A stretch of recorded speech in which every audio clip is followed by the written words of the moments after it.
Krishna Krishna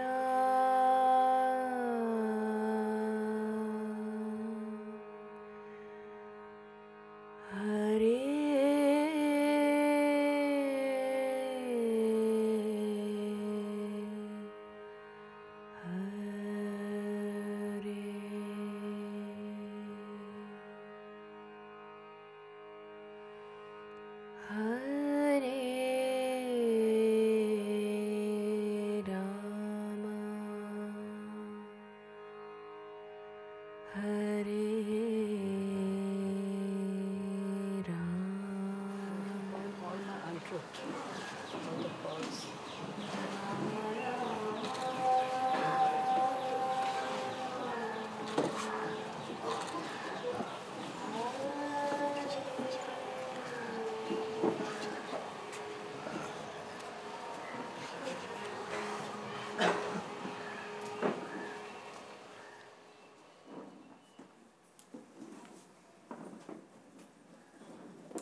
Om. Namaste, welcome everyone to Satsang this morning, and welcome all of you, absolutely all who are joining via broadcasting, wherever you are, and in order to have Satsang with those of us here in Rishikesh in same time. So, welcome, thank you. Okay.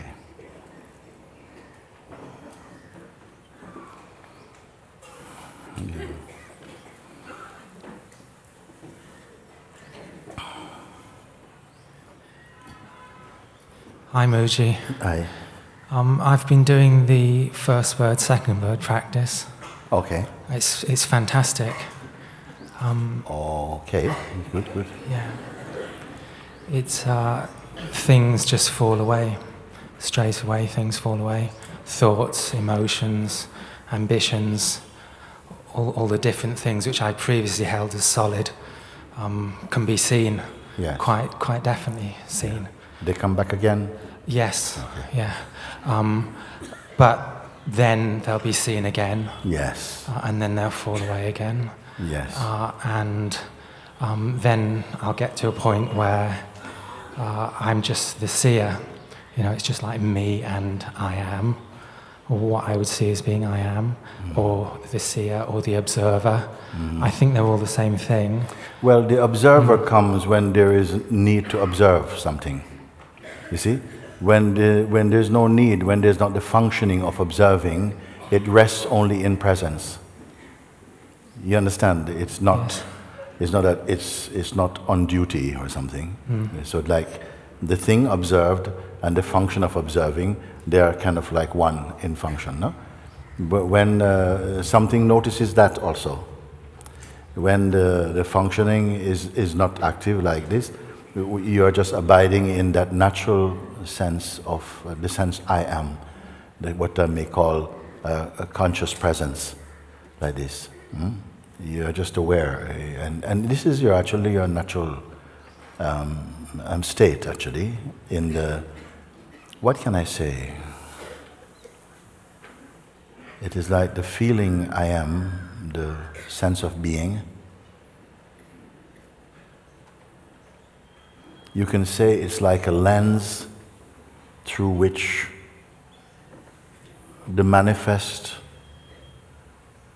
world is perceived from the place of pure presence, but all of this arises in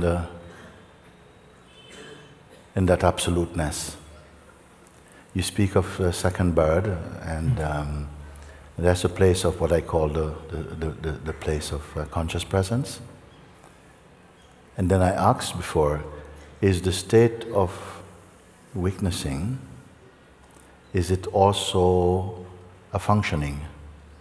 And I believe the overwhelming response was, yes, that's also something, some activity there. And I said, that which recognizes even this subtle activity, which relative to the ego identity state, this place of witnessing is stable. Then I went one step further to ask, is this functioning of witnessing also a functioning? Is it also a movement? And you say it is. Then I ask, that which recognizes even that subtle movement, you see, is there any movement in this place? This was the sense of stepping back to a place beyond which there is no behind. Really, there's not even any in front. I'm going to keep it very simple and leave it like that for the moment. You follow what I'm saying? I follow completely, yes. When I stay with that, it's like you say, well, how I see what you say is there couldn't be anything observed, because that would be something observed, that would be something solid. Obviously I'm behind, in a sense, everything that's observed.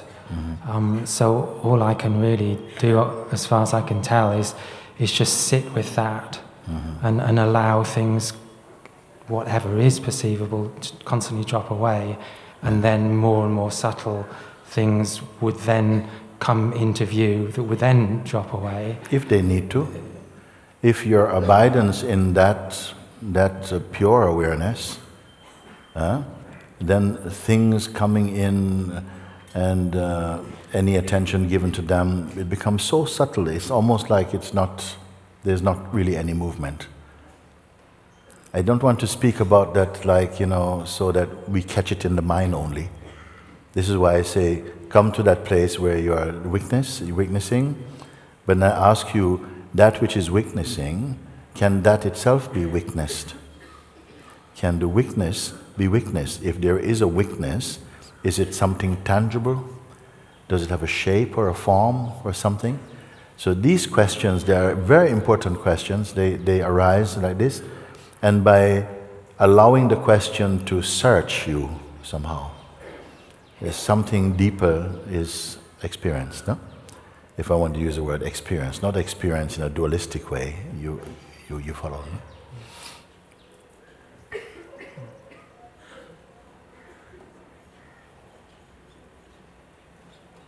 Other than that, I can't see anywhere further that I can take it other than through your guidance and your... Abiding in that pure awareness itself, initially we'll feel it's an action to be done. Some people say, how can I stay here? So, because why we say, how can I stay here? Because there's still a message in the sense of the seeker that it is discovering something, and there's a subtle difference between itself and the thing it's discovering. So that subtle identity is still active, it's got some charge in it, so it must receive some advice, yes, keep staying here, until it naturally comes to that recognition that there's nothing staying here, it is here. I am in that which is here. You see? And that's how it feels, that's how it works. Initially it will feel like you come to that point and then you say, yes, it is wonderful, it's once wonderful. Now I want to stay here, or how can I stay here? So who is asking the question? Is it that which is here or another, you see? Then you see it implies that there is something else is asking, how can I stay here? Because here cannot ask how I can stay here. It doesn't even have the sense here, I am here. It and here is same thing. I just want to know if we are just understanding this mentally, or if it has a life, what I'm speaking. Is it just a mental kind of construct and we say, yeah, we understand it mentally, or is it alive in you? when we point at this is the thing. This is the thing, you see. That it has to combust into pure understanding, living understanding, pure spirit. Otherwise, the mind takes it and it becomes a sort of like more information stored or something.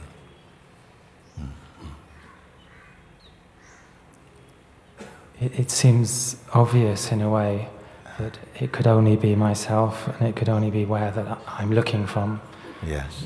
Theoretically, intellectually, they make sense after a while, complete sense, so I don't have any problem sitting there, I don't have any doubt. Yes. Nevertheless, as long as the body is here and consciousness is here and the life force is in it, some activity is present in your dynamic field.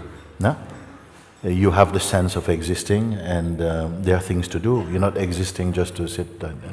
You know, meditation can happen, but even the sense of a meditation as an action, that also may also just fade away. I don't know if you want to call it meditation at all. Another word may be used like self-abidance, if it feels more attractive term. But one is here. There may continue activities, of course, in life, and an intelligent perceiving, functioning there, interactions, actions, reactions, everything is happening, but they are not leaving any deep footprints in the consciousness. You follow what I mean when I say that? They are not developing memory or producing karma. Do we understand what I mean when I say this one? So the actions are done, in a sense, and it's not that they are nonsense. It's not that you are puppet moving action. No, there is something to it. There's a life in it also. When we are in the more coarser state of personhood, our activities, they're totally unavoidable, and they're full of charge, you know. I mean, everything feels like, But from the deeper place of perceiving them, they lose their virility. They lose their impactness. You see, they're not so intense. So your inner experience is more mild, more gentle, more soft, you can say. There's more spaciousness. There's a sense of peace. There's a natural contentment and natural joy is with you. You see? That is what you discover. And of course, it's beautiful, this joy. But even here, there must be some vigilance also. Because then the being is happy. We spoke about it with Rohiniji was talking about that. That now, in the previous state, you had to fight. You had to, aspire to come out of it. You had to be active to keep looking and so on. But when you come to the state of presence, the field is much more gentle, more peaceful. So it's very agreeable. Is it good? Yes, it is good. But what can happen is that now you don't have the sense that you're struggling anymore. And things feels good. Spiritual friends, and you sleep well, you eat well, you think of things and they seem to manifest. Feels nice. Be careful that it doesn't develop into spiritual ego. Now I've done it, now everything is wonderful. You start to write a book and things like that. You make videos and things like this. But it is not finished. You see? You have not peaked, we have plateaued off. We spoke like this, no? Where something feels very comfortable, and then you may find that thoughts begin to come like, yes, now I know what the truth is, now I've found what the truth is, I can go back into life and do, now my old desires have become sattvic. My old desires now, they are not turbulent now. Now they feel like it's time. This is the way to meet them and so on. You see? Now I have to ask, do your checking in. Is it the awareness that is saying this thing? Not that any activity in itself is bad, but watch the mind. Watch the emerging possibility of an emerging identity coming back up again, you see? Very subtle. It doesn't hurt. but it's subtly bringing in again a subtle duality that we might then say, yes, but it is God's play. It's a very subtle thing, because I am not saying that in discovering the truth, you just sit there like this now. No action, because action causes trouble. No, action doesn't cause trouble. Activity is not in conflict with realization. But it ought to be the cosmic activity, and it will be recognized inside that it's not being pushed. We are not being active because we are projecting something for an ego or a sense of specialness to enjoy. You see how subtle I'm speaking now? It's not that, yeah, now I want to do this, I've always wanted to do this, and now I can do it without karma. No, not this thing. It's something, in your own self-abidance, everything is perfect. Not things are perfect, there's perfectness, And things take on the feeling that they're all in their right place, that's perfect enough. It is as though, when I say life takes care of life, when the mind and the person is out of the way. Because the person is always trying to, in a way, satisfy their projection. I want this, and so and so and so, and we say we are creating. But it again comes into the my very easily.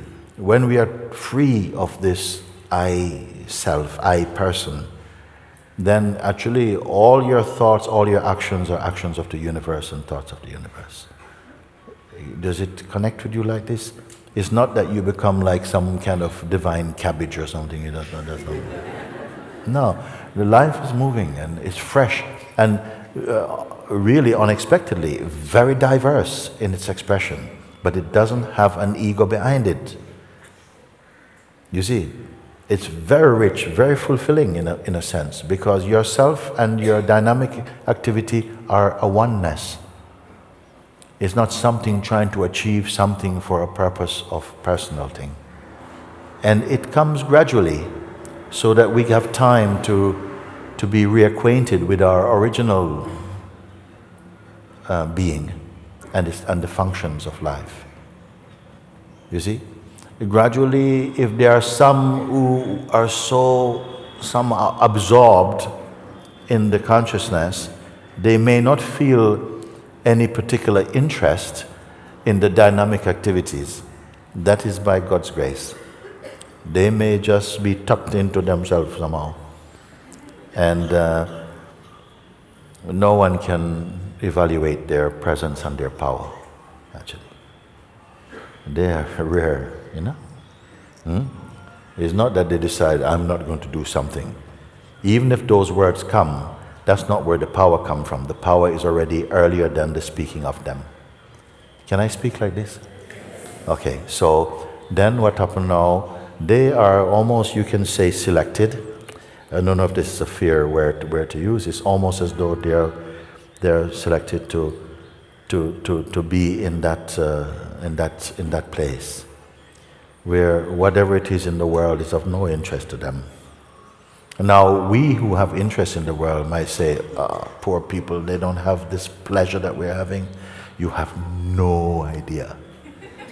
You have no idea what that is like. Then there are others who, they are totally absorbed in the essence, so to speak, but they still have correspondence with the world. They're in a state called sahaja samadhi.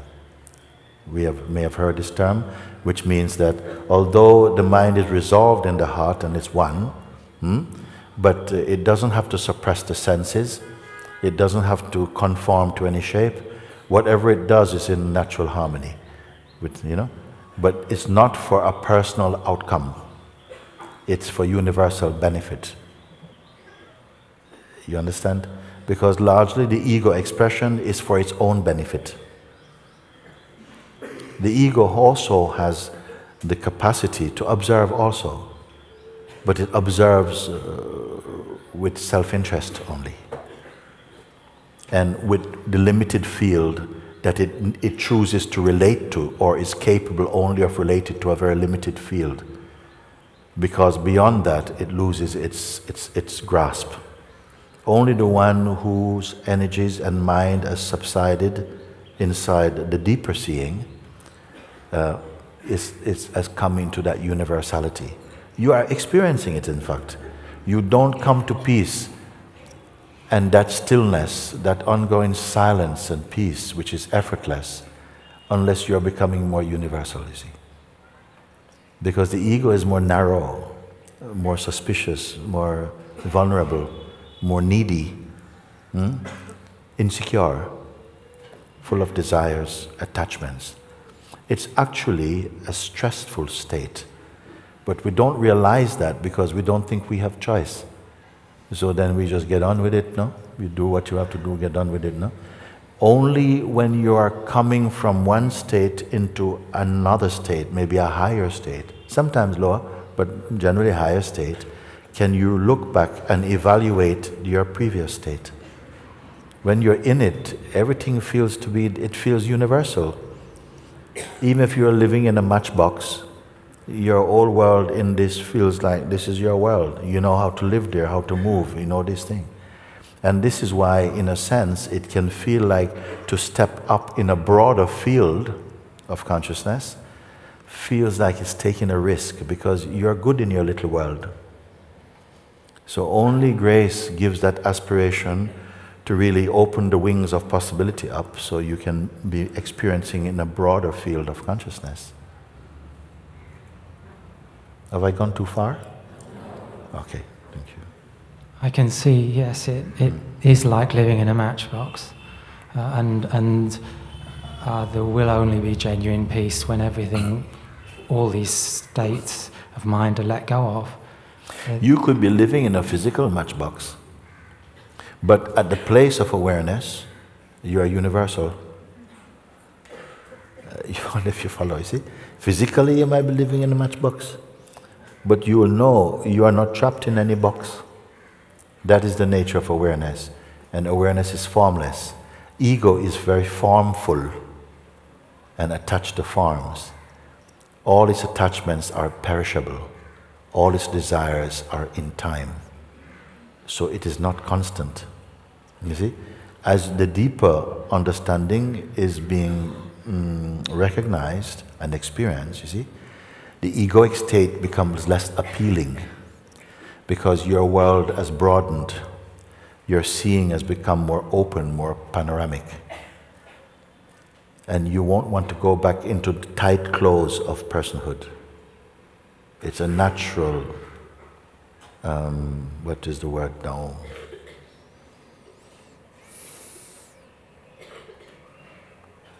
Evolution, you can call if you want, expansion, transcendence. Am I speaking things that you can eat? Yes. Okay, good. What is your best advice to me to go beyond when I'm sitting in silence and quiet? Be free of all these concepts about beyond and going there and being separate from it. This is why sometimes when someone is ready for it, sometimes the simplest advice, like leave everything, just don't hold on to any concept, however appealing it might be, then let go of everything and be absolutely empty, beyond even the concept of being empty. You see how long it will take. With this invitation, you see, sometimes what happens is that whatever feels to be your attachment begins to spring up. Like, I don't know if I can let this go. You see, I don't know if I can let this go, because if I let this go, then fear comes. But holding on to it is what produced the fear. You see, if you're holding on to something, you'll never know who you are, because you'll feel that the thing you're holding on to is giving you life or giving you something. So when I say don't destroy, just let them stay where they are and observe them. And as you begin to observe, you feel the space of observing again, you see? And it feels natural, a natural space. So like this, if you come to that space, you will find that you are exhausting, the oxygen in words is running out. You don't have many words left. The scope of your conceptual world becomes much reduced, you know. Yet you are not left as a tightness. It's almost the less there is conceptually, the broader there is spiritually. Because the spirit does not need concepts. You simply are abiding in that natural field of grace. See? It is just here, no? You and grace, same thing. You and here, same thing. You and home, same thing. You and consciousness, same thing. Then gradually the sense of the you or the I that is somehow holding a subtle sense of separation, that will gradually is merging, you see. Don't be afraid of this.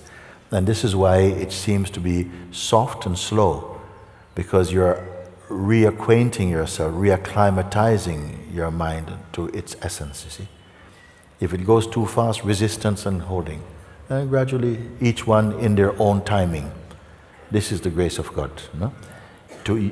The timing according to your capacity and tendency is determined by the Supreme. That is love, actually. Those who can take a slap will take the slap, and the slap would be somehow like a sudden change. Too fast to learn. Just change.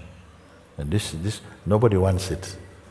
But when you get it, everybody's happy for it. You see, this is why it's not good. If it were up to you to choose exactly the life that your mind thinks, you would never be free. You'd be lying on a beach eating chocolates, growing fat. But if it was up to us, we will choose always the thing that doesn't challenge, the thing that feels nice in the moment. So life is the great chef. It gives to each one what you need. You see? What we need, if you have the courage to ask, even if you're unasked. Because whether the child asks the parents or not, the parents know what they need. But when you ask, you have a living and conscious correspondence with that. And that correspondence is important. That is the divine relationship and romance, you can say.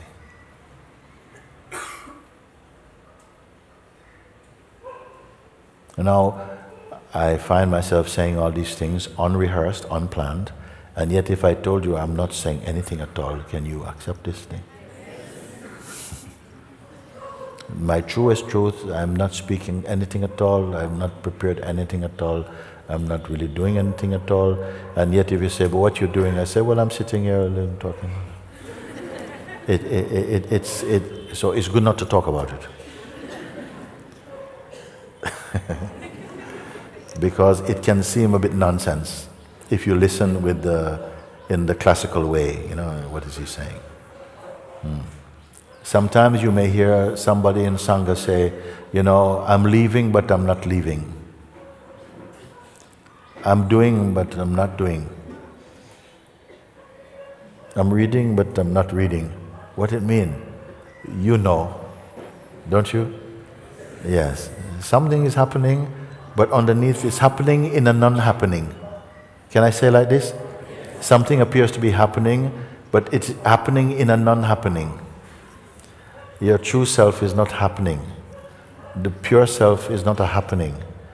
The happening is an appearance, a movement in time, and like this, an event in time, you may say, you know, and also to be called an event named by the mind.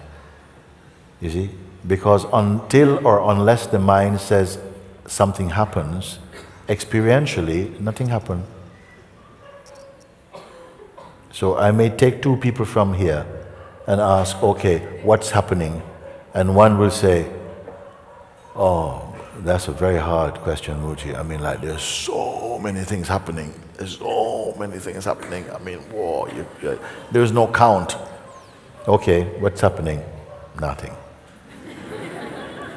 And from each perspective, it's true. For one, you know, paying attention to all the movements in the mind, You know, if he's, oh, this is, that's what's happening, I can't keep up with it. And for another one, nothing is happening. What is the difference? Why? What makes the difference? One is more, you know, resting in their own being. And to them, whatever is happening in the man is nothing. You know, they're not concerned about that. So therefore, it doesn't register. So it's not even happening. Maybe you may say it's a potential, but it's not actualized for them. For the other one, there's interest, and where there's interest, registration, you see. And then that is called, that's not happening. And this person will be very tired very soon. The one who is resting in being, maybe sleeps 2, 3, 4 hours a night is enough for them.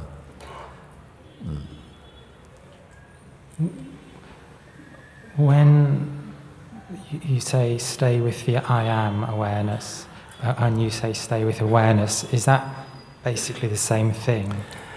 It's the same route, but it's not the same stage. If I say stay as the I am presence, I'm usually advising those who for a long time has only been habituated to identifying with the sense of person. And then that field becomes, it's so claustrophobic, it's so intense, it's so dynamic, you know, why? Not because of the things happening, but because of the identity you take yourself to be. That identity of personhood is not stable and it's not reliable. And we spend so much time there. As soon as you begin to observe it, you come into a wider field. And this is when I say there's a shift from person to presence. Person is a very active, very presence is more second bird. Second bird, first bird.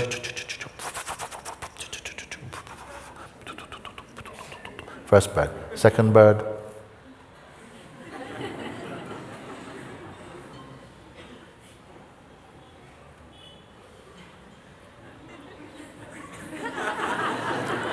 Third bird, not third bird.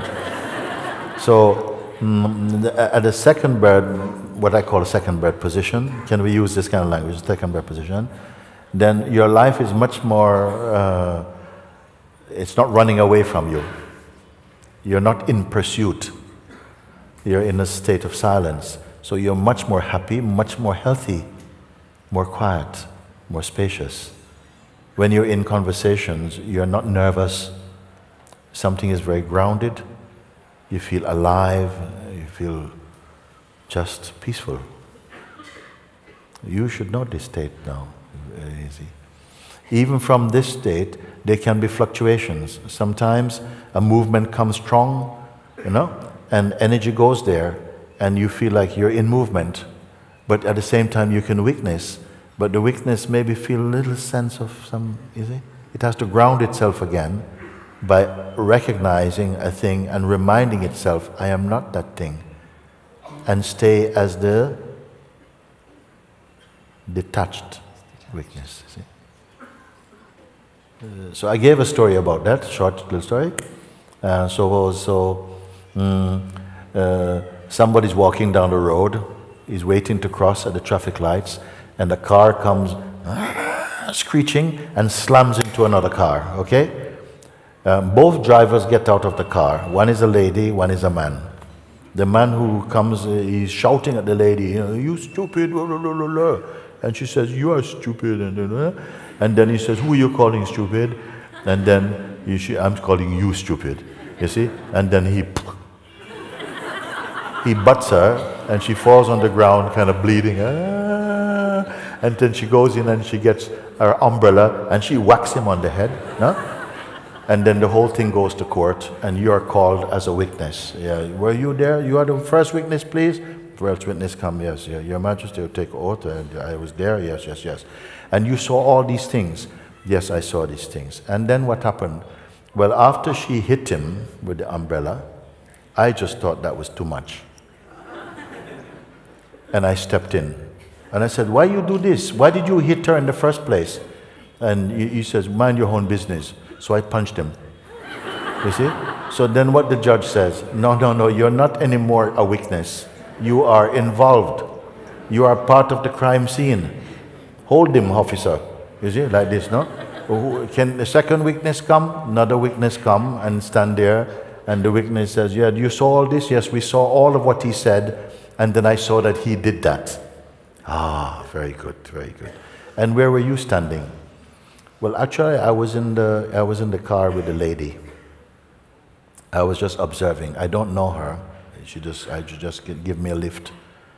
When she hit him, and then she hit him, and then all this is going on, I was watching, I was keeping out of it, okay? I was keeping out of it, okay?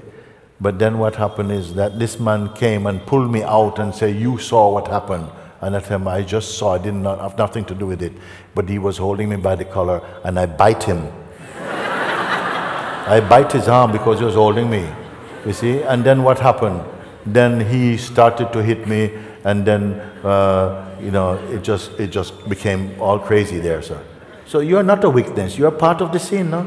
Anybody witness who didn't? Yeah.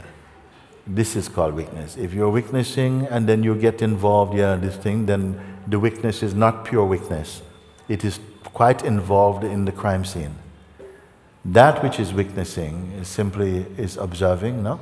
Can you find that location in yourself? When the crime scene is happening in your head, can you find that stillness inside? That which is unbiased, it simply observes, you see. But even if emotions arise in it, it doesn't go with them. So the witnessing is still present. You follow? You see, the witness is not dead. It can have feelings, but is not participating in. It watches those as well. It's witnessing its own feelings as well too. It may have some ideas about what is right and wrong, but it watches those as well. It's very neutral. Can you come to that witnessing? So that is itself requiring a certain exercise, because that witness is not just stable and so on. The potential is to, or a reflex can happen where it finds itself again into the place of the person status. So that takes time to stabilize. The more it stabilizes, the more it is in a field of unbroken peace. When it's in the field of unbroken peace, and even so much so that this I quality itself is dissolving, then there's no difference between itself and its own source. Am I describing events here only? You said don't be in a hurry to get to what you would say was the third bird. Yes, because the mind sometimes inside, some say, if that's only on the way to, I want to go to the end. Exactly. But something has to walk the walk. You have to, something, it's like ultimately it will be seen to be, you know, illusory, but right now it's not illusory for you. Just your mind is saying, well, if it's going to be illusory later, I might as well throw it away. But the one who is saying that is also illusory. But to who? To its own deeper consciousness, as yet unrecognized. I hope I'm not leaving, going off too far in saying this thing. Because I know that something is corresponding, because it feels like that. There's a stillness in your listening, so yeah, like this. Say too much, think too much mind. If you can follow, and in your following, you're not even moving. Not even moving. The intelligence of the being is taking care of all of this. But you've never left, you're not leaving your stillness, if you can say that. At one point, even these words you won't be able to speak, because it will not carry any truth anymore about it. You see, at a certain point, your words will run out. They are redundant at the place of the true. You cannot make any definitions about that. In the dynamic realm, of course, in the dynamic realm, there can be movement and so on, but they are not disturbed. They are only in accordance with the Supreme Will, and they are for the benefit of the whole world.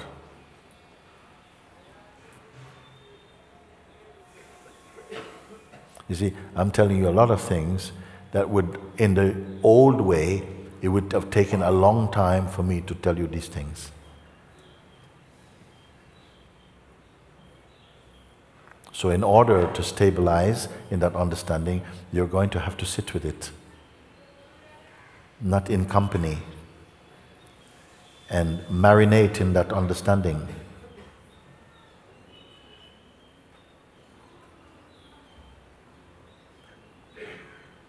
It's almost as though your contemplation is this.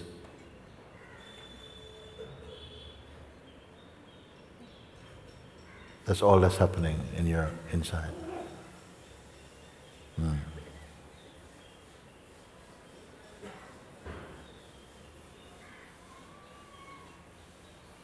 Not that. Not even this.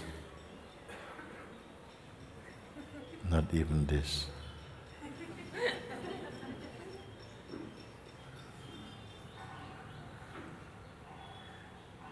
And yet, dynamically, it can be this.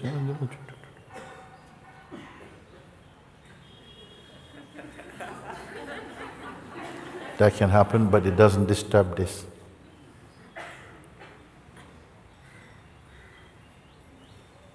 It seems when I let go of the mind, I become more aware of myself physically present. Is that a better state? But you know, why are you asking me? You know it's a better state. Is it? Of course it is. No? When you can function with mind without leaving any footprints in the consciousness personally, you know, this is beautiful. Why not use mind? Mind is also, it becomes the natural, beautiful, the natural mind, natural functioning, naturally one with consciousness, not different. But when the ego identity is behind it as the operator, then trouble comes. Letting go of mind means what? No, I simply mean don't identify so strongly. You have to use your mind. But as you become more aware, the mind is not a trap. You can do whatever you want to do.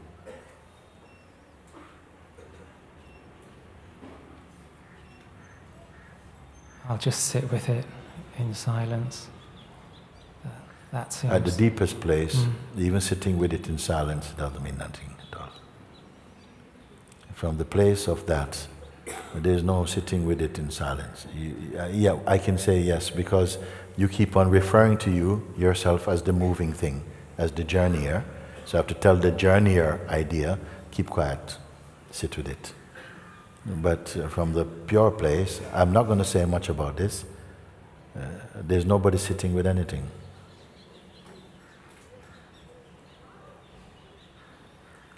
That's an extra effort not needed. I don't have to do anything at all to be what I am. I don't even have to be myself.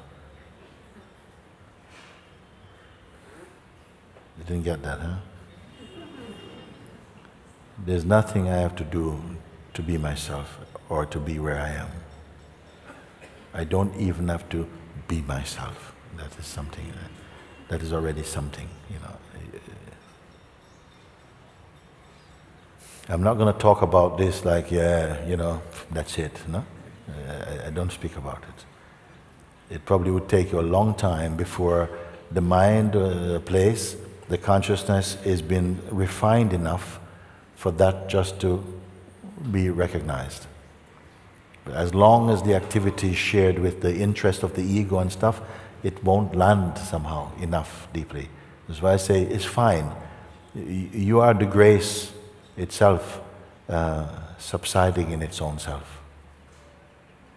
And begin to experience your natural joy, not a created joy. Your natural joy, your natural perfume. You're beginning to enjoy yourself.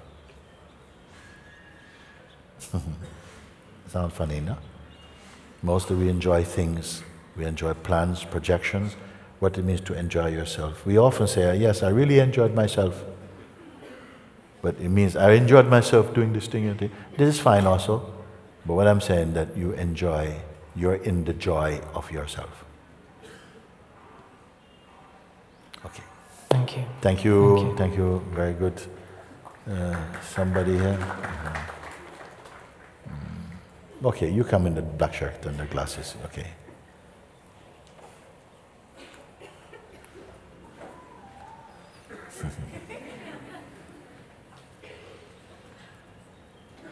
Hello, Mooji. Hello.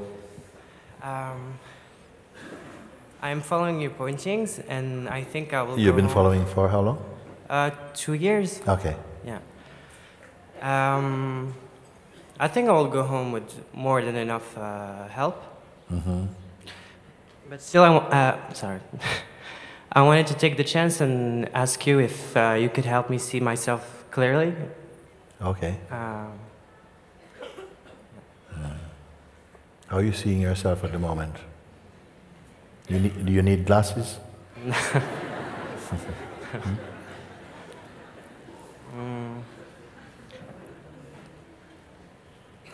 Yeah. If even a blind person can say, I see it.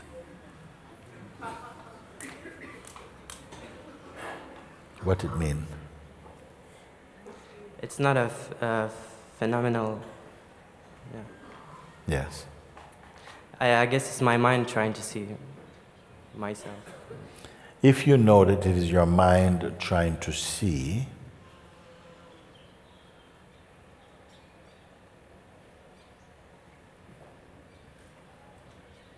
then you are admitting you are different from your mind, no? Yeah. Yeah, okay. So if your mind is trying to see, and you are watching your mind trying to see, what is your mind trying to see? Something other than you? Yes? Yeah. So if you know your mind is trying to see something other than than you, forget about it then. And if you forget about the mind trying to see something, whatever it's trying to see, and you say, this is not my business, I'm not interested, what is that? Leave it over there, go on. Then what remains now? Presence? Are you guessing or you are stating? I don't know. I don't know. We need to cover some firm ground, otherwise we are speculating. And I don't really want to speculate. This is why I don't ask you to imagine something from where you stand, you see. Sometimes there's so much static in the mind, in the headspace, that you're not comprehending well, and you're not sure about what you see. If you're merely imagining it, or if it's just that you remember reading it, or whether it is actually your experience. Is there something like that? Yes. Yeah. I have had a belief recently that I couldn't inquire properly like I used to. Okay. Yeah. If you cannot inquire properly, then I help you to do it now. You know? Because also the mind goes, sometimes, yes, self-inquiry, or, Okay, so it feels like, oh yes, we're going to have to do this inquiry again and so on like that. But I want to put it in the most simple way, that if you start off by not holding on to anything at all, meaning that whatever your system, body-mind system is, or your sense of yourself, it's not a container. It's not some memory stick where things are held in place. So you're not this thing. Don't hold on to anything for a moment. And we can do it, it's actually quite pleasant if you try, That just don't be clinging to anything for a minute. I don't say destroy it. I don't say, do something with it. Say whatever it may be in life, from any zone of time, you can just ignore for a moment. As though you were sleeping. When you do this every day, or you come into that state every day without any effort. But today, I want you to do it consciously. And that simply means not holding on to any idea or even any intention, even right now as you're standing there, that the purpose of our talk is to come really, to see really clearly. Even drop it. It's possible? So you really have the sense of empty. And I'm not just talking to the physical form there, to anyone at all actually. It works for one, it works for everybody. It's up to you. And so if you're not holding on to your personal identity and whatever it is containing or whatever content there is in that, like, you know, I'm a construction engineer, I'm 26 years old. Leave that data and all that stuff alone for a moment, okay? And I will tell if you do it also. So just don't hold on. Even if it feels like it's really close and it's talking in your ears, it's okay. So this is what I said to someone yesterday. Supposing 10 people are coming to hug you, and I tell you, allow them to do that, but you don't hug anyone. Don't hug anyone back, okay? It's possible you can do that? Anybody can answer this one? Yeah, okay. In the same way I'm asking you, just whatever thoughts, just don't engage, don't log in with them. So you're aware of them, but you're not interested, you're not associated, you're not identified with anything at all. Neither with me, nor with you. Even not with you. Not even with your own sense of I, me. Don't hold anything at all. Is it possible? Okay. So how long it will take? When you're ready, you can put your hand up and say, no, maybe if you put your hand up, you're going to think, yes, I'm ready. No. Okay, just be empty of everything.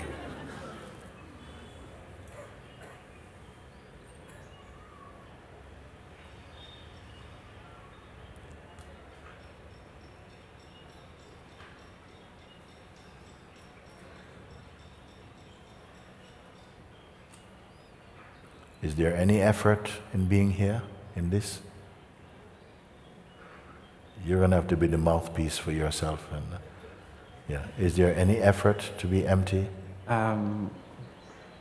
No. Even to answer, is there any effort? No. No. Okay. If you're not holding on to any self-image or any memory at all, no? Or intention, so you're still only just aware, isn't it? You're just aware. Not even aware of. So we're not bringing any object to be aware of. You're just awareness. Are we together with this? There's just whatever awareness. Is there any form to this awareness? No. No. Okay, it's good.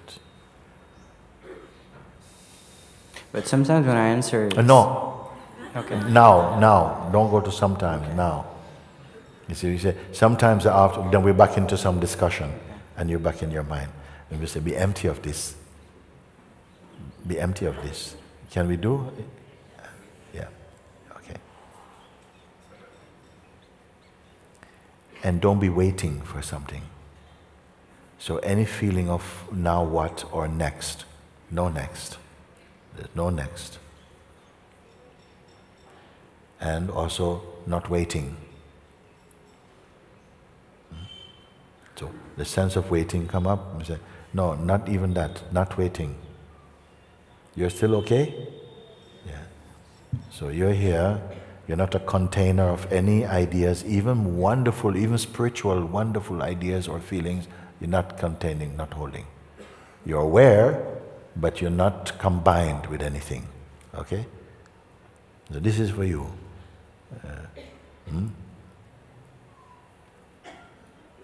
The lazy man's way to enlightenment. Forget about it. Okay, so you are just here, no? And I've told you, don't go to the sense of next. I'm just speaking words now. I don't know to whom they are aimed anymore now. Because if you're not possessing, the form of a man standing here wearing blue or something, no, empty of every association, every thought, everything. But you are conscious, but not conscious of, unless you're just conscious of conscious. You're conscious that you're conscious. This is fine. Okay.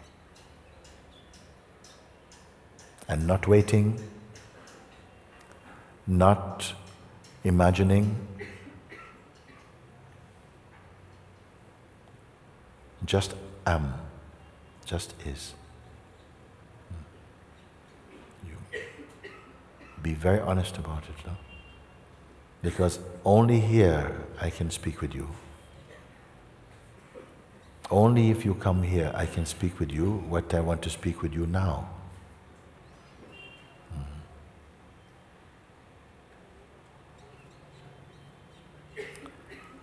Are you a shape?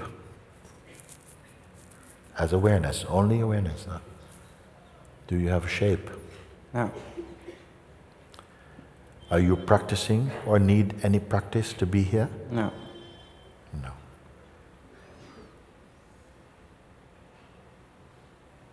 Is it personal? I don't know how to answer to that question. Well, personal would mean that you have a feeling about something and, you know, I am like this at the moment and it's got some story around. Has it got any story? No. There's no story, it's okay.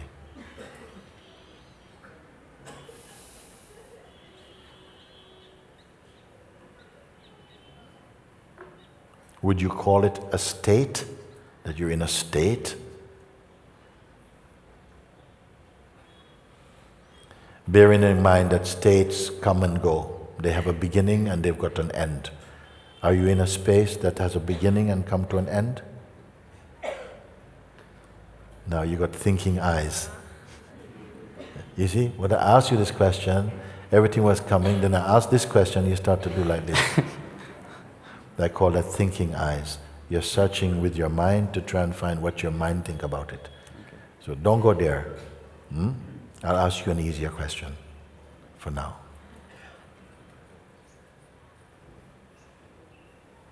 Empty.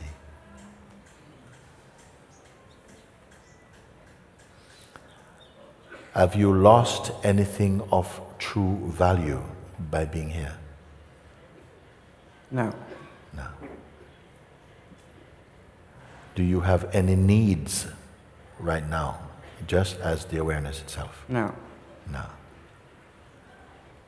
Can the awareness be sick? No. No. Can it be described as healthy? Yes. Really? Isn't health got something to do with body? Look again. Just the awareness only. Not memory. Are you remembering something? I tried to, but I... Yeah. And the I that's speaking now to answer, is that the awareness answering or something else? I think so. Huh?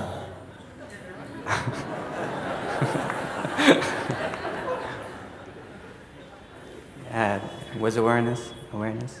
Awareness was answering that. Yeah. Okay. Does awareness have any opinion about anything? Oh. No. Is it subject to time?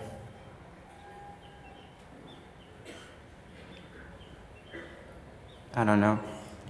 It's 11:18 here. What time is it there?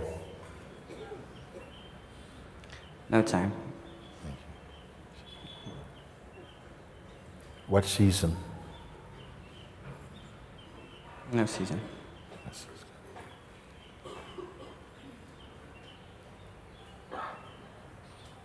You are discovering this, whatever this is, right now, no?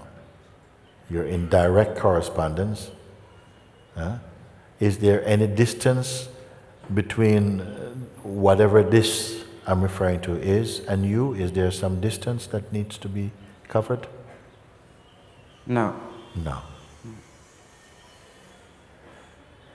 Now my question is, you're discovering it now, but where has it been until now? Hidden by the mind. Hidden by the mind from who? From itself or by something else?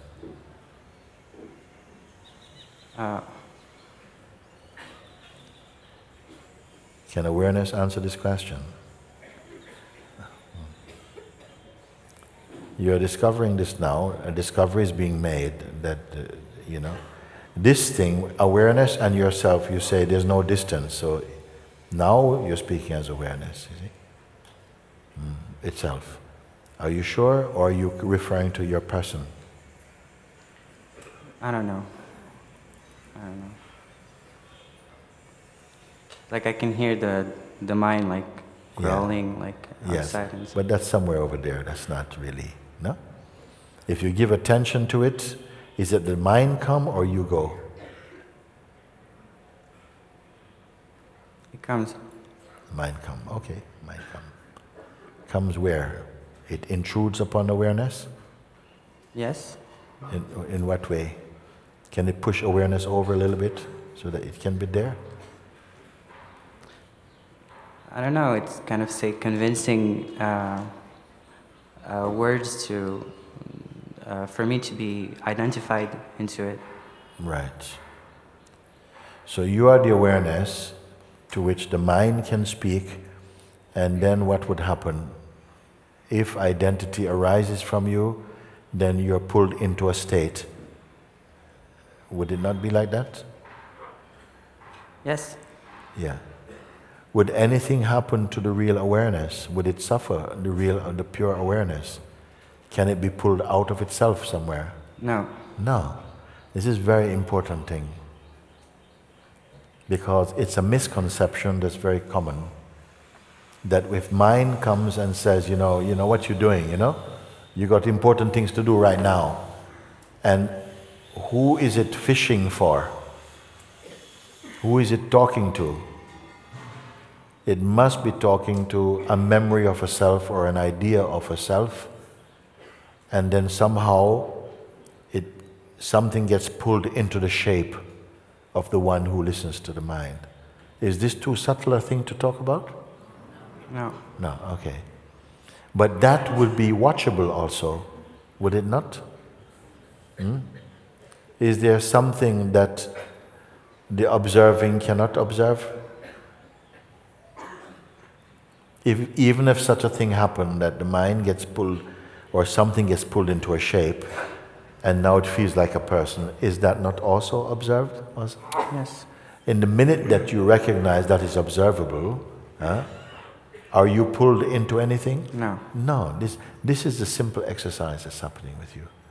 And this must become, somehow more and more stable. The more you look like this or practice this, I'm going to come back now into the word field, and say the more that you look like this, the more somehow it becomes obvious that you're always here. Something keeps going out and you keep calling that something you. You may call that something your attention, but your attention is not you, because something is able to observe attention. That even attention, you may say, my attention is a bit restless today, I can't focus on anything. Something watches the capacity of attention to be in focus or to be scattered. Be at the place of the weakness of them. Is it too technical, this talk? No. Because I will tell you something, there was a time when if somebody would speak to me like this, I'd be out of here. I could not grasp. My attention I would, by habit, prefer to look at pictures. I could not listen. How it happened then? Because that power was always there, unexplored, you see? But gradually, just like you're doing now, you're exercising the consciousness to recognize its own root. Before, all your power is being pushed up into personhood, and then somehow there's a very restricted field. Something brought you here. Something brought you here. Because beyond your conscious mind also, you don't know what you're coming for. You're discovering, wait a second, all these things that I've called myself and what I'm doing and not doing, all of these things are perceivable. You know? What perceives them? What perceiving all these things? Can that itself be perceived? You see? So, how are you if you pay attention to your inner environment now? How do you feel? Confused? No. Not if I don't listen to the mind. Not if you don't go with the mind. So that's another thing, that the mind will come around, what we call the mind energy will come around, and it could have some sort of magnetism for your attention. Something may be interested, the mind wants to go, what's going to do with this? And so, then boom, you're gone. If the mind energy is coming and there's awareness of that, but no movement has come to go to it, nothing has happened to you. You must become a bit more familiar with this. I'm not telling you many things. I'll keep coming around saying the same thing. It all comes back to you, where you place yourself, your position. Is it in the person? Is it in the place of the witnessing consciousness? Or is it deeper than the witnessing consciousness? If you watch this, something is watching, yeah? If you come to the place that you can witness the sense of the person and its world, and sometimes you feel like you lose your focus and you're in the person, it's okay. Just keep coming back, and that power is going to grow very quickly. Your power just to stay as the stillness that is there, at first you think you have to stay there, but very quickly you realize that you are here. You see? Very quickly it will happen.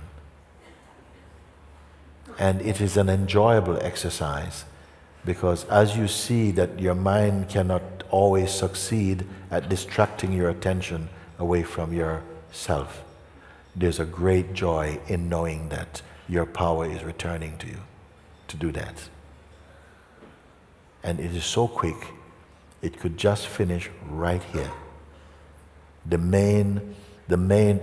government of the mind gets snapped somehow. If the seeing in you is ready, you may see in such a profound way that your mind cannot delude you anymore. You see? But for most of us, it will catch you from time to time. But the more it catches you, don't curse it. Don't complain. Don't call it bad luck. Don't call it curse. Just make use of it. Even if you don't understand, and it starts to burn inside and churn inside, you know. Be with that burning and churning and say, thank you, thank you. Grace is working in ways unknown to the mind. You see? But if you say, I don't like this, it's a horrible, then the mind is laughing. It's got you. But if you somehow can see that this, don't put a label of this bad thing happened to me. Your labeling is very important. If you put a bad label, then you create the energy of that label. If you understand everything that happens to you is for your transcendence and not to push you down, even though something might appear like its intention is to push you down, you use it to come up. You understand what I'm speaking? This is a very beautiful pointer, because largely we are creating our own prisons. When you say, oh, this thing is happening to me, and so, you give your me, which means awareness, consciousness, you put it in a very low status, in the status of a person, an ego. It is not this, you see. So just like that, you're just a few little pointers, little pointer, little point, pum, pum, pum, pum. And you are there. I want to tell you something now. I have one, sometimes we go to doctor, and the doctor might be spending a lot of time doing a lot of tests on you and trying a lot of different allopathic, Ayurvedic, all that things to try and get to something, and very complex, maybe over so long you have to do. You may come to someone who is so gifted that they just come and they look at you and they got it. And they've diagnosed your condition, and then tick, tick, they're straight into the treatment like that. This direct guidance is tick, tick. Tick, tick. Meaning pointing you in a way that you can make use of it immediately. Immediately. If you look, I say this is a tree that when planted, it bears fruit immediately. And the fruits can be eaten immediately. And they will keep getting sweeter and sweeter and sweeter, but it never gets oversweet. That is the fruit from the tree of consciousness. The fruit is also consciousness. But at the same time, a force inside us is often in resistance to this discovery. And this is why sometimes in our human kingdom, we can do lots of things, we create a lot of things, but you have not advanced here. You understand what? We can create things, we can go to different planets, we can do things, whoa, to create, But how much we have advanced here, sometimes not so much. This you transcend here. Now it's my own opinion by saying that I put this to be the highest and most profound discovery in the human kingdom. To discover that which is unchanging, timeless, whose perfume is peace and joy and love and openness, you see? That brings the what you may call the fragmented mind and identity, brings it into harmony and merges it into its source. This is all what this is about. And you can begin to experience and verify it today, just as you're sitting here. I know most of you have already, anyway. Now it's just continuing to marinate in your joy, because each time you see the ability or the power to look at something from the right place, you have transcended it. You've not been given donkey work. Just by looking and looking from the correct position of consciousness, you have transcended. The mind cannot rule over you, because you are there before everything. That which I'm talking about is there before the creation of the universe, in fact. And it pervades all things in the universe. Now you may ask, how do I know that? How can one know that? Don't worry. Try this first. Make your little steps. Eat a little food, digest, assimilate, and you will know that, yes, I want to continue like this. So, have I given you some okay advice about this? Yeah. Yes, thank you. Okay, thank you. Very good. I need to read something now. Maybe get something that...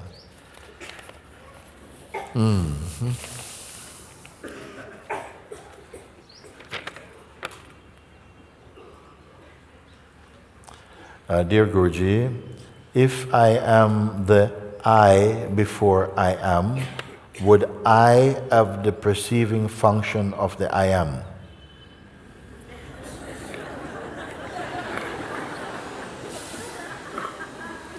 If I am the I before I am, would I have the perceiving function of I am? So I'm going to try and break it down in the way it seems to me. If I am the I before the I am, so okay, I'm going to put that if I am the source of the I am. Can we put it like this? If I am the source before the I am came, okay, would I have the perceiving function of the I am? You got it now? If I am there before the arising of I am, do I have the perceiving function of the I am?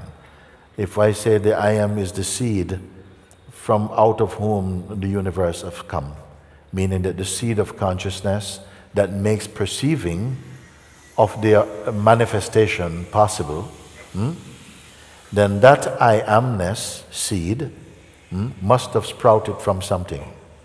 The place it sprouted from, does that have the perceiving function of the seed? Okay, let me continue. From my experience, when in the state of I before I am, okay, I am only one existence. It's good. This all-knowingness is permanent and does not end. Huh? I think we've been talking about the same thing, no? Okay. Because there is no beginning. So this knowingness is permanent and does not end because there is no beginning. This is like in a deep sleep, except that I am not asleep. Sorry.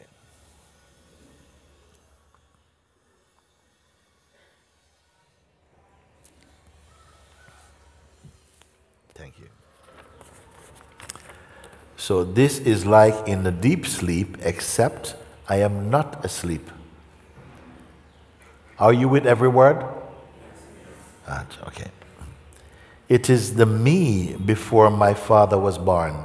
So it is the me, it's what I am before my earthly parents were born. Lost? Okay, because there's one story in the Bible where Jesus was speaking with some of the Pharisees, Sadducees, the religious authorities of the day. And there was some conflict because they would not accept him. In fact, he said, only in his own, amongst his own people and in his own town is a prophet without honor. You see? Because what? When people are too familiar with you, they cannot accept your transcendence. That's why it's not good to have too many friends. Sometimes, you know, or friendly with all, friends with none. Because the more you get into too many kind of social friendships and so on, you get closer and closer, there is a subtle, unspoken competition in friendships. Sometimes jealousies even. And if you notice, amongst your own people, familiar setting, they are sometimes the last one to acknowledge your transcendence. They don't even know what it means. They're the first one to think you're weird, and the last one to understand what's going on with you. I'm not blaming, and I'm not, no? But it's true enough without blame. No? Because of familiarity, not because you're family, because of familiarity. And people have a sense they know you. And if you step out of the model that they think you should be in their world, they think something is wrong. Is it? Often, not always. Okay? So, here, what's his name? Stefan Chia. Stefan Chia is writing like this. So, this is like a deep sleep, except that I'm not asleep. It is me before my father was born. So Jesus was talking with some of the religious authorities, and he said to them, they said, he said, if you were true, if you were true children of Abraham, you would accept me because Abraham spoke of me. Now, Abraham was many years before, and he's a young man.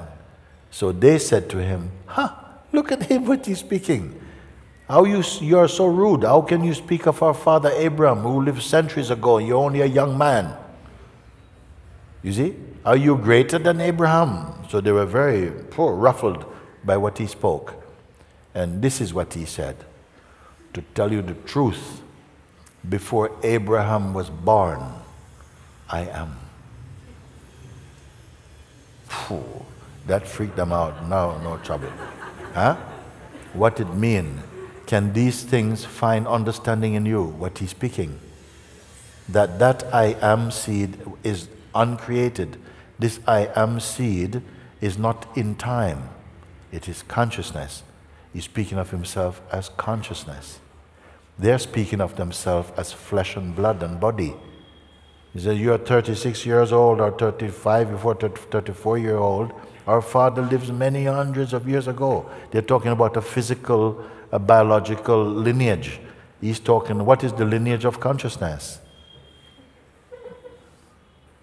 Please, Guruji, may I have your guidance if I am on the right track? Or is the mind playing out somewhere to deceive me into false completeness? Most grateful. Thank you and regards, Stefan Chia. Is a good letter or not? It's a great letter. You see, a great letter, because obviously he's contemplating, and also must not just always be contemplating, because contemplate is always moving, but this kind of inner inquiry and inner research, contemplation, you see, brings at certain point collapses totally into stillness. You must have experienced. At first you're trying to figure, and then everything is gone, and you're into total stillness and silence. Maybe so total that you don't feel that there's a you in the silence. You are the silence, and is the one thing. He has come to such a state. So again, I'm going to run through. It's not a very big letter, so I'm just going to read it again because I think it is worth reading this letter. No?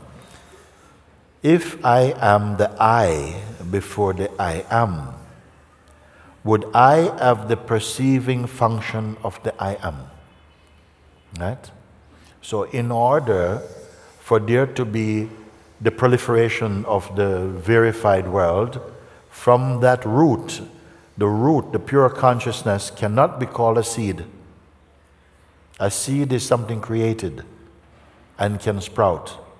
The pure absolute awareness is not a seed, you understand? But from it came the seed I am. The earliest and purest manifestation from the absolute, the vibration I am. And this vibration is in everyone, isn't it? Everybody refer, yes, I, yes. And you're not I am. I am means what? Am means to be. And I is what? I am. Am means to exist. I, what is it exist? I, consciousness exist. I, consciousness, am. That is the earliest intuition and your natural, untaught way of knowing yourself. And yet no parent is having baby and call it, your name shall be I am. But everyone without being taught refers to themselves, I am. Now, I want to tell you something, because I found it interesting. I was told in Japan, in Japanese language, there's no I. I said, what? How they can live, and who are they referring to then as themselves? They said that the word is not, maybe some Japanese person might be here. They said it's not that, but there are other ways of indicating it. So it's still the I.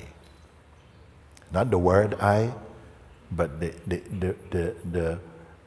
what the symbol of it, what it is relating to, you know, is not after you have the word I, meaning the common I that we speak from. And our usage of the word I am has been given now to the person and to the body. You follow? The I am is not a body, it is not a person. In its earliest manifestation, it is not a person, but in the world it came to be identified with the body and it became effectively a person. So when you say I, you're saying I, person, am. But I am is not a person. So when you're asked to observe the I am, you become aware that the I person is watched from I presence. I consciousness is watching I person. Is it making sense or not? Yeah, thank you, thank you. So here Stefan is saying, if I am, because remember I also say one time, I am before the idea that I need to remember myself or that I could forget myself was learned and believed. I am before the idea arose that I could forget myself or that I needed to remember myself was learned and believed. What it means? Something is there before even the sense that it could be forgotten or it needed to be learned, and it became a conditioning and everybody believe it.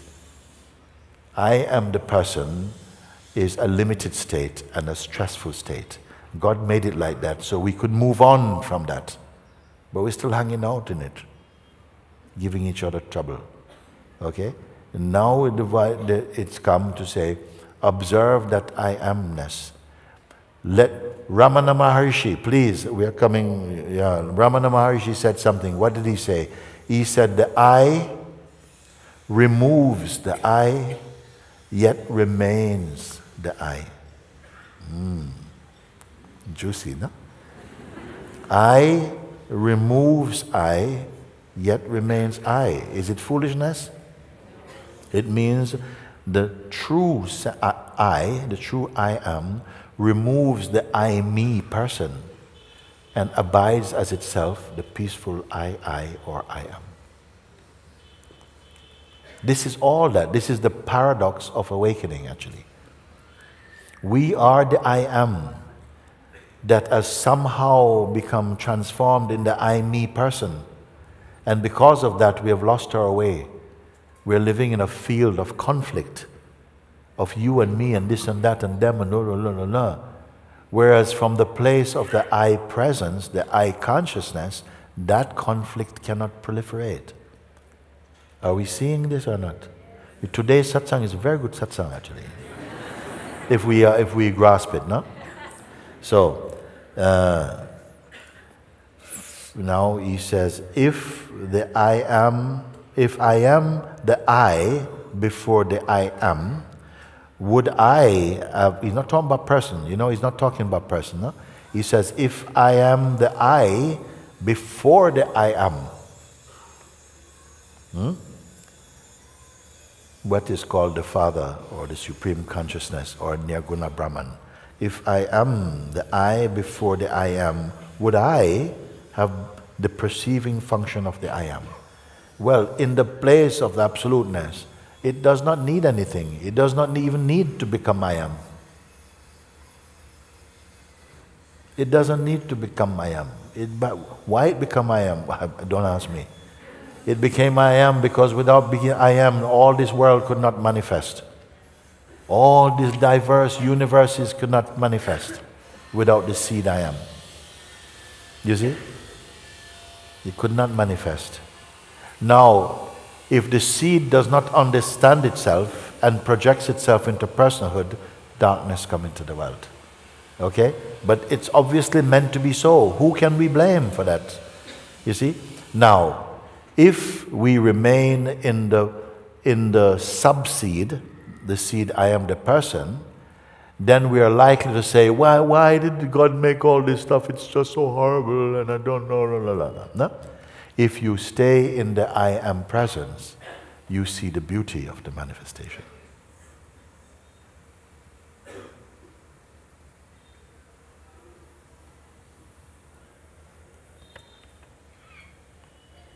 Would I have the perceiving function of the I am? From my experience, he's saying, when the state of I before the I am, when in the state of I before I am only one existence. He says, when. But for that itself, which is that before the I am, does when apply? And now we're having intelligent conversation, no? To that itself, that absoluteness, does the term when apply? It cannot apply from itself. It must apply from something which is a play in duality that says, when I am there. It cannot be the absolute saying, when I am myself. It cannot not be itself for the necessity of the term when to be applicable. Isn't it? Is too technical, this talk? Oh, thank you. Good, good, good. So, when in the state of I, before the I am only one existence. So who is speaking this thing? You see? It must be the seed, the I am seed, which is the conscious presence, the way in which we can experience our existence without going to ego. And we're going to have to listen to these talks again, no? Okay. This all-knowingness, I'm calling all-knowingness even more subtle than knowledge. Can anybody understand what I'm speaking? Yeah? Knowledge is something becomes dry, is dull. You file it into a cabinet. But knowingness is alive. Knowingness does not need to go into shape. Knowingness is the more energetic form of consciousness. Perceiving. Okay? This all-knowingness is permanent and does not end because there is no beginning. A human being is thus covering this thing, no? Okay, look. This is like in a deep sleep, except that I'm not asleep. Remember when I was guiding and I say, every night you go into this state, you drop into this sleep state and you become unconscious. I'm now trying to get you to be in that way conscious. Meaning that in deep sleep, there's no duality, nothing. Why? I say, if you don't touch the I am the person, you are not in duality in a disadvantaged way. Okay? Just keep up for a little bit, that won't stop, okay? All right. This is like in a deep sleep, except that I am not asleep. It is the me before my father was born. Not capital F father, because that father not born. That one is the unborn. But the one who was born as a father was born in time, and the I am is beyond time. Is it lecture I'm making? Thank you, okay. Please, Guruji, may I have your guidance if I am on the right track? Yes. on a very nice track, okay? But all tracks are going somewhere. The Absolute is not going anywhere.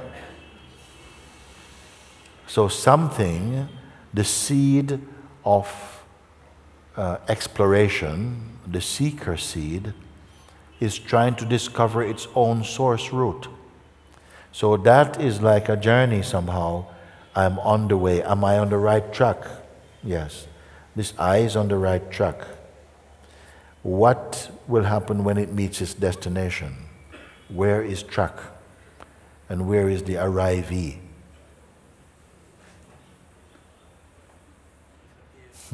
Okay. Please, Guruji, may I have your guidance if I am on the right track, or is the mind playing out somewhere to deceive me into a false sense of completeness?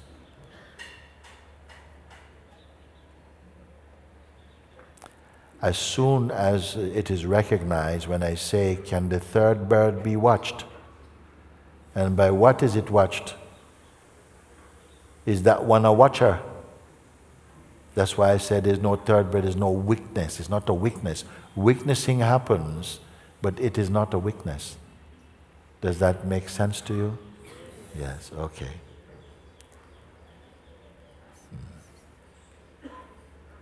Is the mind playing out somewhere to deceive me into a false sense of completeness? Don't identify in any form, and your journey will be very much quicker. Because if you say to deceive me, Watch who this me is. If it is a shape, it will be deceived. If the me is an intuition, it is the child of the Absolute. That is what was intended, you see, that this itself, no? This search had to happen. Why? Because at a certain point, with identity, the manifestation becomes too much, but not if without identity. Identity is coloring the manifestation. Oh, it's horrible, I don't like, la, la, la, la, la, la. But it's not watching itself. It's watching its projections. When we have been watching our projections, you don't see yourself. When you are aware, who is watching this question, who is watching it, no? Then this attention turns around to go to the source. This is the way home, not this. This is the out-breath of the Absolute. The out-breath is the creative expression. In-breath is the returning, the recognition, the merging into the wholeness. When that merging has happened, we say, nothing happened. When we go out, too much is happening. We go in, nothing is happening. And yet this nothing is happening, and yet there's happening and nothing's happening. So who is going to sit and talk with you? Which friends are going to sit and talk to you like that? Huh? Yeah, there's too many things happening, but nothing is happening. Should we go for a coffee? So, most grateful. Thank you and regards, Stefan Chia. One of the most beautiful letters I think I've read somehow. That, yeah. Because often when they start like this, you saw me, no? If I am the I before I am, would I have the perceiving functioning of the I am? I thought, oh, no. You see, I jumped too fast. When I took second look, I said, really? Could this one really be saying this? Could someone really be saying this? Let me read a little bit. From my experience, when in the state of I before I am only one existence. This all-knowingness is permanent and does not end. Because there is no beginning. This is like in a deep sleep, except I'm not asleep. It is me. It is the me before my father was born. Oh no.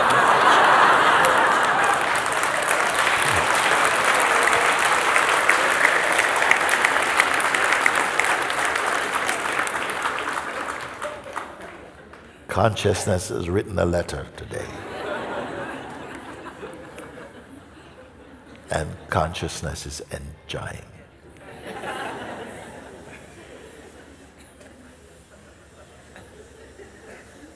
This is consciousness sending a love letter to consciousness about consciousness.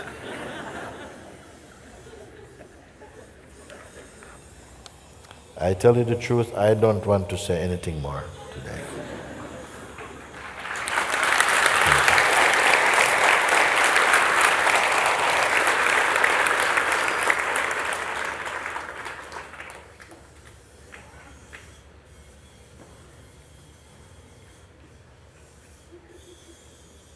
I wonder how the translation team is doing now.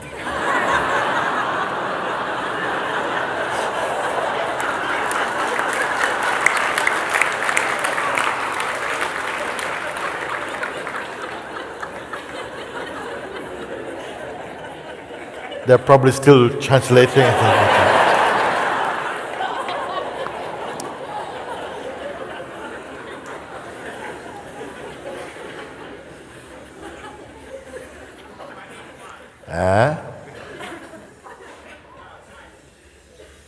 I didn't hear that, no.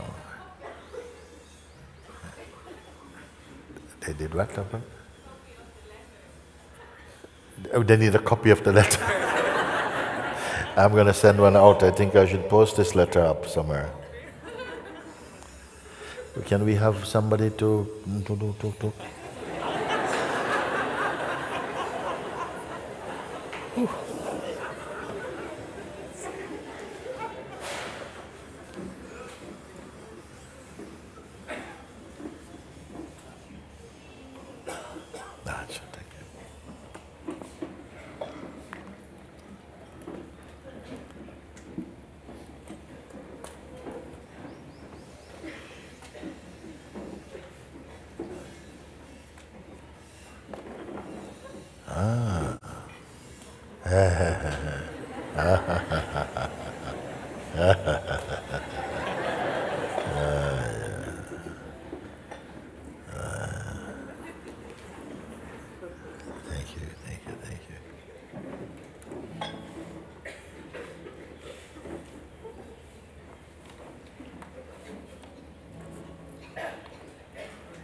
It's going to be an interesting one, isn't it?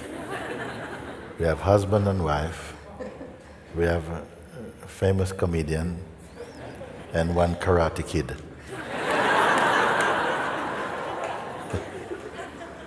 Thank you, Babaji. Thank you, my love. I just want to say thank you for this season and just every day, your generosity and your love and your guidance that is just infusing all of us. Thank you.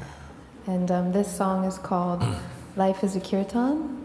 Life is a? Kirtan. A kirtan. Call and response. And, call and response.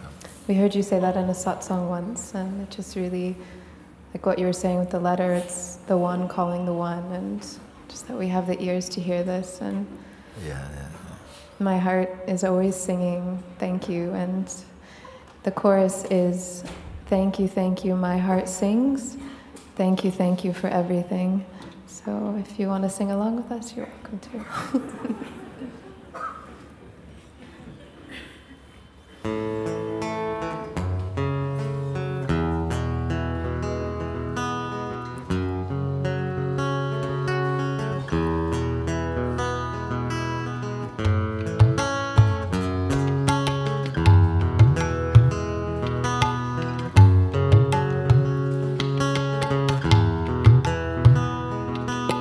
Life is a kirtan, answer the call. Life is God's dream, He takes care of all. Everywhere I look, it is He I see. This love, it always carries me. Love is the greatest mirror of all. To see you, beloved, the all in all. Thank you, my heart sings. Thank you for everything. Thank you, my heart sings. Thank you for everything.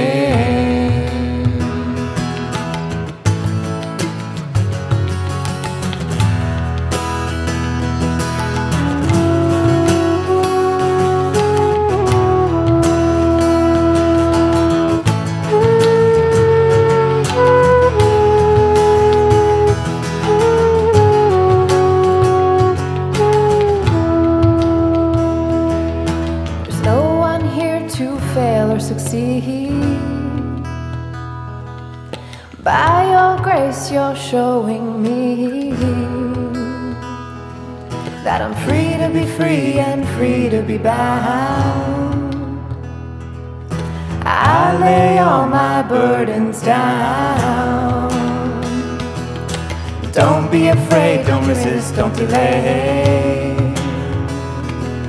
Transcendence is the name of this place. Thank you, my heart sings. Thank you for everything. Thank thank you, my heart sings. Thank you for everything.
Answer the call. Life is God's dream, He takes care of all. Everywhere I look, it is He I see. His love, it always carries me. Love is the greatest mirror of all. To see you, beloved, the all in all. Thank you, my heart sings. Thank you for everything. Thank you, my heart sings. Thank you for everything. Thank you, my heart sings. Thank you for everything. Thank you, my heart sings. Thank you for everything. Thank you, my heart sings. Thank you for everything. Thank you, my heart sings. Thank you for everything. Thank you, my heart sings. Thank you for everything. Thank you, my heart sings. Thank you for everything.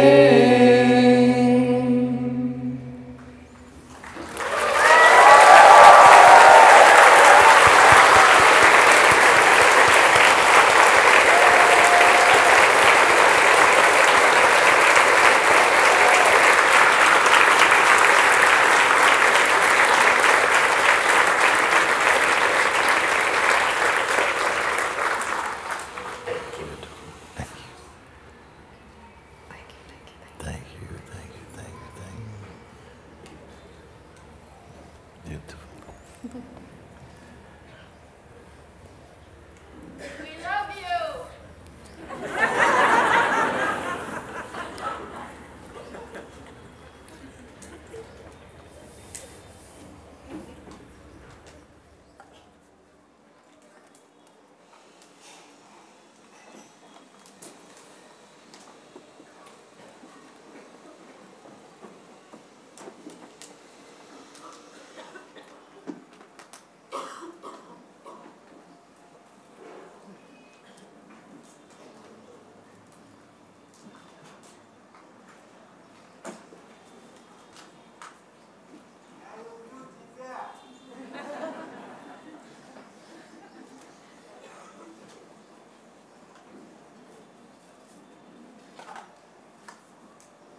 mentioned about Bhagavan today?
Can you please write? My daughter is in Los Angeles and she just wants you to write some.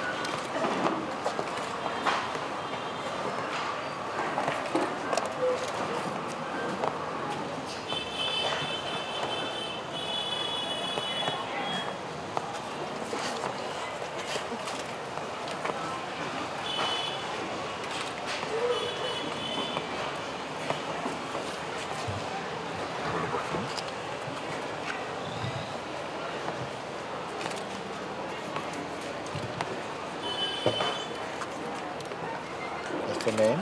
Samisha. How? Spell? K-S-A-M-I-P-S-H-A.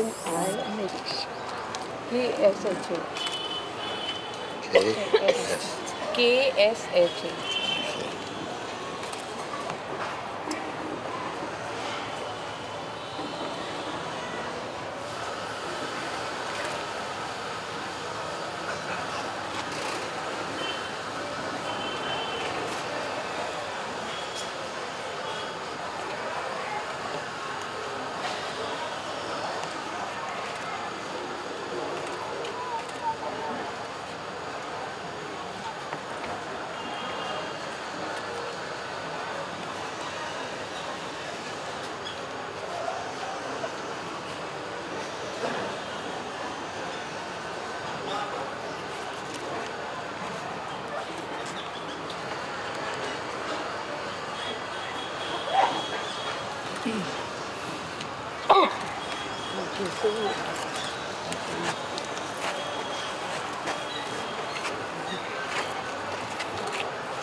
Hari Om, Mama.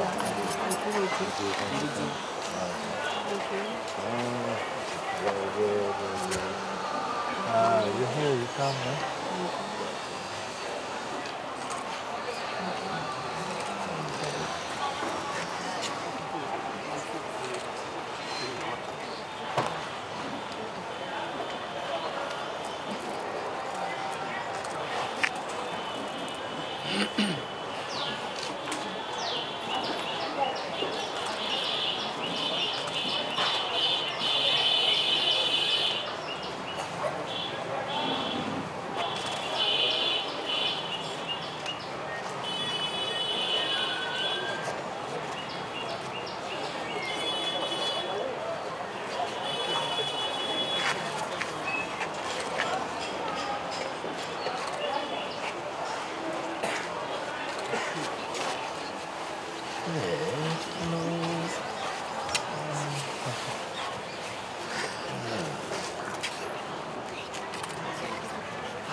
Oh, thank you. Lovely.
Love you.